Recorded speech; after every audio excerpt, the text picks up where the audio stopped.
Welcome back. You're watching RT International. Top diplomats from Russia and the U.S. are meeting key figures in the Middle East under the intense summer sun in Qatar. But it's not just the weather that promises to be heated, with the talks expected to get fiery too. Some of the visitors, however, managed to retain their cool no matter the circumstances. And even the dagger on the belt of the Omani foreign minister didn't knock Sergei Lavrov off his stride. He jokingly responded that he'd left his weapons outside. Russia's diplomacy chief is also expected to hold trilateral talks with his counterparts from Saudi Arabia and the U.S. The meeting with John Kerry will be the first since the signing of the Iran nuclear deal last month. Although the agreement in Vienna was branded historic, it could have aftershocks for today's meeting as America's traditional alliances shift. RT's Igor Piskunov has more. Dust has settled down and this euphoria has passed away. We are seeing the direct consequences of this deal, especially regarding Washington's relations with its allies here in the Middle East, including Israel and Saudi Arabia. Both were strongly against any nuclear deal with Iran. And now the U.S. Secretary of State John Kerry is forced to move around the region trying to work out how this new reality will be functioning. Of course, there's no doubt that this deal is of major importance and it's one of the most complicated deals, diplomatic achievements of modern times. But there are many hidden issues which still do threaten the whole thing. For instance, from the very beginning, this deal was misinterpreted, or the interpretations were very different, say, in Washington and in Tehran, especially regarding the lifting of sanctions. Secondly, the deal was reached, but we can't really say that the relationship between the United States and Iran has improved. We're still adversaries. We're not allies and friends by any means. با آمریکا در مورد مسائل گوناگون جهانی و منطقه‌ای مذاکره‌ای نداریم. And finally, there's also the issue of the U.S. Senate, which is set to either pass it or torpedo it. And while judging by how critical the senators were previously, there is a large chance that, well, the deal won't be passed. This deal poses an enormous threat to our safety and security here in New York. Greatly saddened, sickened, and frustrated over this deal. So frankly, what we can make out of it all is that even though the deal has been reached, most of the work is still, it looks very likely that it's still ahead, and also that this is the perfect example of the devil lying in the details. A global crisis for athletics in the face of mass doping allegations. The biggest ever leak of blood test data suggests a third of medals won in the Olympics and World Championships between 2001 and 2012 were linked to suspicious test results. Head to RT.com to find out more. And a group of engineers has decided to check whether robots can trust humans. They sent a small, interactive, childlike robot on a hitchhiking trip across America. So you can find out more about this at RT.com.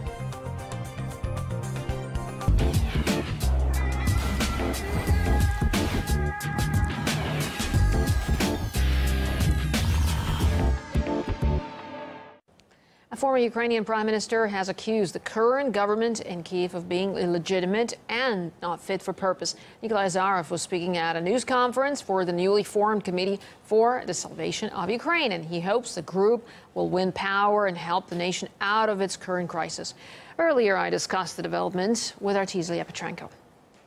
It's no surprise that it was 1.5 hours of criticism of current Ukrainian authorities. And the new head of this Committee of Salvation of Ukraine, the former Prime Minister of Ukraine, Nikolai Azarov, pointed at how quickly he thinks the country slid into total chaos under Poroshenko and company. We couldn't even imagine that the forces that took power in the country through a coup would start a bloody war, lead a policy of killing its own people, destroy the economy, and in a very short period of time leave Ukraine in complete chaos and poverty. That's why we've decided to unite as the Committee for Salvation of Ukraine. Well, they came up with a set of demands and solutions, and first of all, that is stopping the war in eastern Ukraine.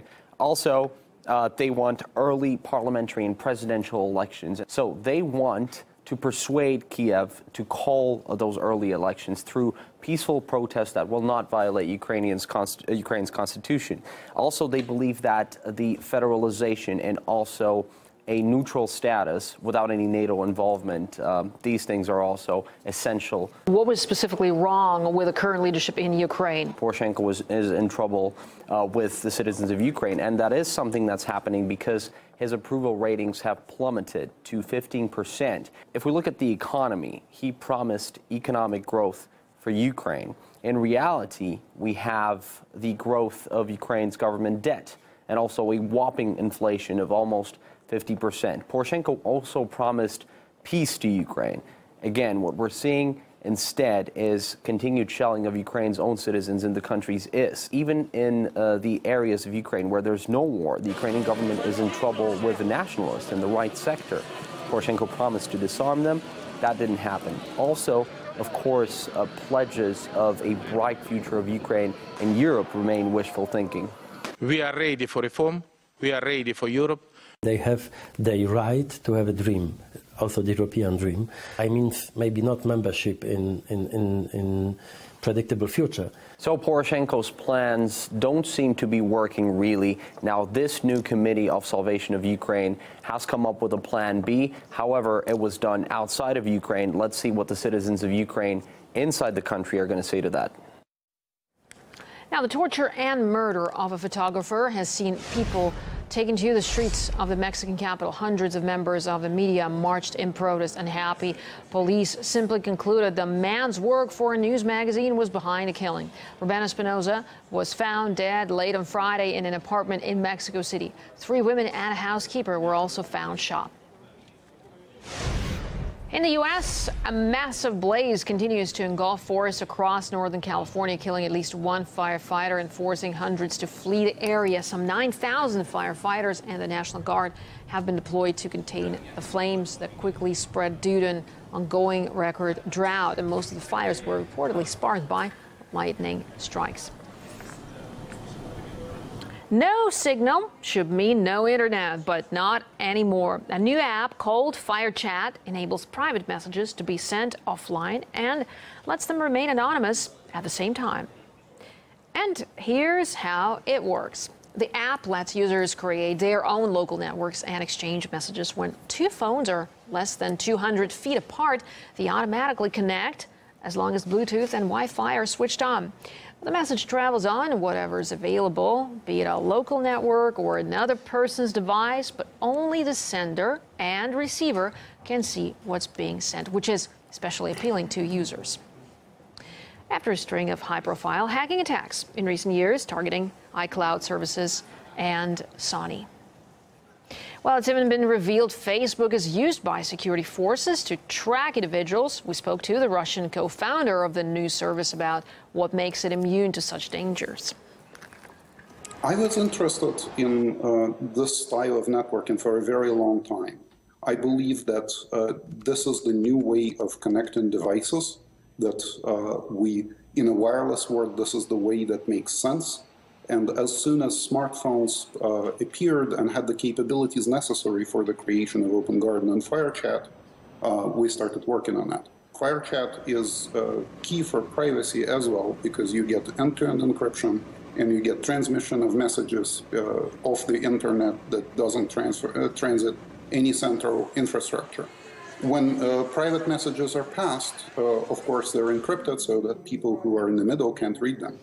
Given that we don't actually have the data to hand over and can't hand anything over, this seems unlikely that people would approach us. And that brings us up to date here on RT International. I'll be back with more news at the top of the hour. Just stay with us.